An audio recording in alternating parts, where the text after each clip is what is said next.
एक सुबह का समय था जहां सूरज की पहली किरणें धीरे धीरे खिड़की से दाखिल हो रही थीं। नायरा, जो बिस्तर में चारों ओर लिपटी हुई थी, अपने आप को बिस्तर में छिपाने की कोशिश कर रही थी, लेकिन अगस्त्य की आवाज ने उसकी नींद को तोड़ दिया। कौन है यार, सोने दो मुझे, सुबह सुबह परेशान कर रहे हो। नायरा अपने मुंह को ब्लैंकेट से लगभग ढकते हुए बोली। उसकी आंखें आधी बंद थीं। यह सुनकर अगस्त्य ने हंसते हुए कहा, जल्दी उठ वरना पानी डाल दूंगा, समझी? अगस्त्य प्लीज यार, मुझे सोने दे।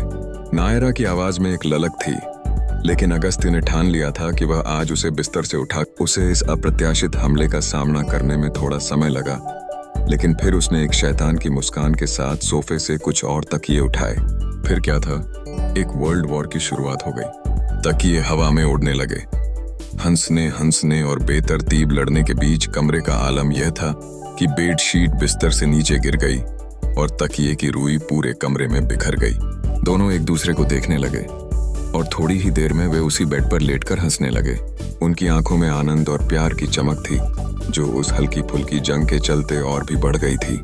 ऐसे क्षणों में सुबह की छोटी छोटी नोकझोंक भी जीवन का एक महत्वपूर्ण हिस्सा बन जाती हैं। वह हंसी, वह खेल, नायरा और अगस्त्य के बीच की वह विशेष कड़ी थी जिसने उनके रिश्ते को और भी मजबूती दी। इस प्रकार एक साधारण सुबह ने दूसरों के लिए एक सामान्य दिन का अनुभव किया, लेकिन नायरा और अगस्त्य के लिए यह एक अद्भुत सुबह की शुरुआत थी, जिसमें प्यार, हंसी और एक दूसरे के लिए देखभाल थी।